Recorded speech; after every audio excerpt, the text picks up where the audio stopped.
ত্রিপুরায় আগামী দিনে রাজনৈতিক ভূমিকম্প হবে। মঙ্গলবার রাজধানী ওরিয়েন্ট চৌমুহনীতে কংগ্রেসের জনসভায় এমনটাই দাবি করলেন বিধায়ক সুদীপ রায় বর্মন। বিজেপির হাত থেকে দেশবাসীকে রক্ষা করতে লড়াই ছাড়া কোনো বিকল্প নেই।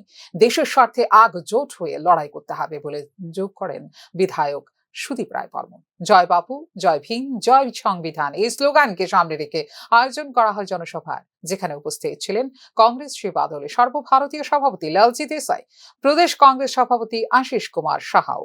এদিন সিপিএমকেও এক হাত নিয়েছেন কংগ্রেস বিধায়ক সুদীপ রায় বর্মন। কমিউনিজম মানে সিপিএম করা নয়, কমিউনিজমের আদর্শ হলো দলিত নিপীড়িতদের অধিকার আদায়ের লড়াই করা বলে উল্লেখ করেন কংগ্রেস বিধায়ক সুদীপ রায় বর্মন।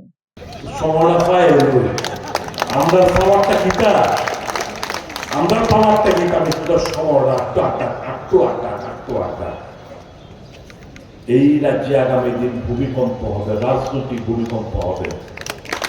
টেরি পাইতো না, জানে না এই জনসভা নাট্টা সাহেব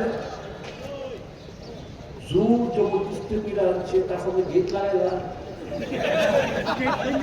গেট চিন্তা বাইরে যায়, গেট লাগায় না। কত জায়গাতে কত রকম ভেলকি দিয়ে আনছে মানুষের, জোর কইরা ভেলকি দিয়ে অপবাদ দিয়া মিথ্যা কথা কইয়া